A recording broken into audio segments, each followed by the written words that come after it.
Guys দেখো, আমার ভিডিওর পিছনের যে ব্যাকগ্রাউন্ড সেটাকে জাস্ট ওয়ান ক্লিকে চেঞ্জ করে নিলাম। আবার একটা ক্লিক করব, আবার চেঞ্জ হয়ে গেছে। যদি এটা পছন্দ না হয় তাহলে আবার দেখো ক্লিক করব, আবার চেঞ্জ হয়ে গেছে। আর তুমিও পারবে ঠিক এই ধরনের তোমার ভিডিওর পিছনের ব্যাকগ্রাউন্ডটাকে চেঞ্জ করতে। তোমার যেই রকম পছন্দ তুমি ঠিক সেই রকমেরই ব্যাকগ্রাউন্ড নিয়ে আসতে পারবে তোমার ভিডিওর পিছনে। তো এটা খুবই সহজ, তবে হ্যাঁ, তোমাদেরকে আজকের এই ভিডিওটি শুরু থেকে শেষ পর্যন্ত দেখতে হবে।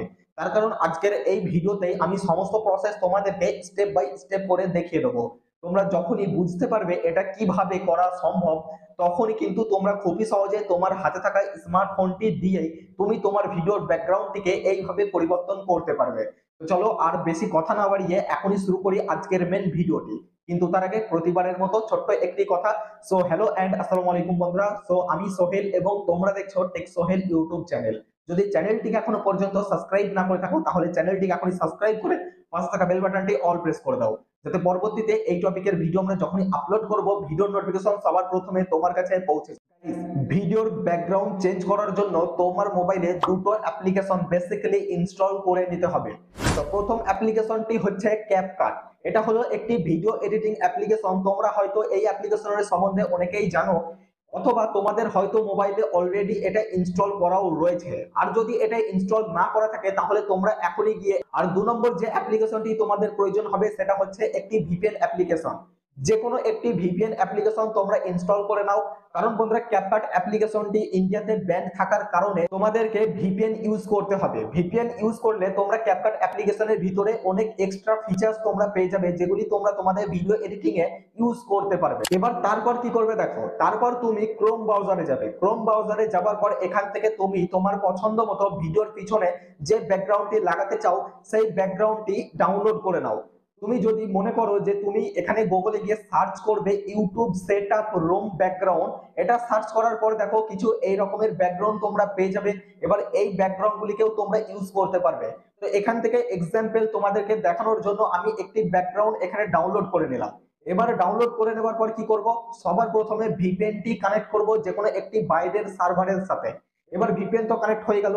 দেন এখানে আমি ক্যাপকাট অ্যাপ্লিকেশনটি ওপেন করব। এবার ক্যাপকাট অ্যাপ্লিকেশনটি ওপেন করার পর এখানে অ্যাড প্রজেক্ট, এখানে নিউ প্রজেক্ট যে দেখতে পারো এই যে অপশনটির উপর ক্লিক করে দেবো। এবার এই অপশনটির উপর ক্লিক করার পর এখানে আমাকে যে ব্যাকগ্রাউন্ডটি নিয়েছি ডাউনলোড করে সেই ব্যাকগ্রাউন্ডটি এখানে অ্যাড করতে হবে। তো দেখো এই ব্যাকগ্রাউন্ডটি আমি অ্যাড করে নিলাম। এবার অ্যাড করে নেবার পর এখানে দেখতে পারো এই ব্যাকগ্রাউন্ডটি এখানে চলে এসেছে। এবার দেন গাইস এখানে আমাকে সেই ভিডিওটি আনতে হবে যেই ভিডিওটির ব্যাকগ্রাউন্ড আমি চেঞ্জ করতে চাই। এখানে ওভারওয়ে এর উপর ক্লিক করব। ক্লিক করার পর এখানে আমি সেই ভিডিওটিকে অ্যাড করে নেব। তো এখানে আমি ভিডিওটি অ্যাড করে নিলাম। এবার ভিডিওটি অ্যাড করার পর তোমরা ভিডিওটির উপর, এবার ভিডিওটিতে ক্লিক করার পর তোমরা একটু স্ক্রল করবে সাইডের এই দিকে। স্ক্রল করার পর তোমরা এখানে দেখতে পারো অটো কাট, এই যে লেখাটি রয়েছে এর উপর ক্লিক করে দেবে। এর উপর ক্লিক করে দেওয়ার পর এবার দেখো এই অপশনটির উপর ক্লিক করে দেবে। এই যে এটার উপর ক্লিক করলে কি হবে, তোমার ব্যাকগ্রাউন্ডটি রিমুভ হয়ে যাবে, ম্যাজিক রিমুভ বলতে পারো। তো দেখো এর উপর ক্লিক করে দিলাম। এর উপর ক্লিক করে দেওয়ার পর এটা কিছু টাইম লোডিং নেবে। দেখতে পারো এখানে লেখা হচ্ছে কত পার্সেন্ট কাট হয়েছে। তো তোমরা কিছু টাইম ওয়েট করে নেবে। ততক্ষণ তুমি ভিডিওটিতে একটি লাইক এবং চ্যানেলে নতুন হয়ে থাকলে চ্যানেলটিকে সাবস্ক্রাইব করে দাও এবং ছোট্ট একটি সুন্দর দেখে কমেন্ট তোমরা করে যাও। তো দেখো এবার এটা আমার পুরো প্রসেসিং হয়ে গেছে, লোডিং নেওয়া হয়ে গেছে। তারপর দেখতে পারো আমার যে ভিডিওর ব্যাকগ্রাউন্ড সেটা পুরোপুরি কাট হয়ে গেছে। এবার দেখতে পারো এটাকে আমি ঠিকঠাক ভাবে অ্যাডজাস্টমেন্ট করে নেবো। এবার অ্যাডজাস্টমেন্ট করে নেওয়ার পর দেখতে পারো আমার পিছনে ব্যাকগ্রাউন্ডটা টোটালটাই চেঞ্জ হয়ে গেছে। এবার এইভাবেই তোমরা তোমার ভিডিওর ব্যাকগ্রাউন্ডটা চেঞ্জ করতে পারো। এবার বন্ধুরা ছোট্ট একটি তোমাদেরকে আমি কথা বলে দিচ্ছি। সো তোমরা যখন ভিডিওটি শুট করবে, মেনলি যে ভিডিওটির ব্যাকগ্রাউন্ড তোমরা চেঞ্জ করতে চাইছো সেই ভিডিওটি যখন শুট করবে, তোমরা শুট করার সময় একটা জিনিস খেয়াল রাখবে, ভিডিওর পিছনে যে ব্যাকগ্রাউন্ডটি মানে অরিজিনাল যেটা থাকবে সেটা প্লেন রাখবে, অন্য কোনো জিনিস রাখবে না। দেখতে পারো এখানে কোনো গ্রিন স্ক্রিন ইউজ করা নেই। দেখতে পারো এখানে প্লেন একটি ওয়াল এখানে আমি ইউজ করেছি। যত প্লেন বা যে কোনো এক কালারের যদি হয় তাহলে কিন্তু সেটা কাটটা খুব ভালোভাবে হয় এবং ব্যাকগ্রাউন্ড চেঞ্জ করলে তোমার নিখুঁত ভাবে সেটা হবে, আর কেউ বুঝতে পারবে না যে এটা অরিজিনাল নাকি এটা চেঞ্জ করা রয়েছে বা এডিট করা রয়েছে। তো এই প্রসেসে তুমি তোমার ভিডিওর ব্যাকগ্রাউন্ডটাকে খুবই সহজে চেঞ্জ করতে পারবে। তো বন্ধুরা, যদি ভিডিওটি ভালো লাগে অবশ্যই ভিডিওটিতে একটি লাইক করবে এবং চ্যানেলে যদি নতুন হয়ে থাকে তাহলে চ্যানেলটিকে সাবস্ক্রাইব করে পাশে থাকা বেল বাটনটি অল প্রেস করে দেবে। দেখা হবে পরবর্তী আবারও একটি নতুন ভিডিওতে। ভিডিওটি দেখার জন্য অসংখ্য ধন্যবাদ।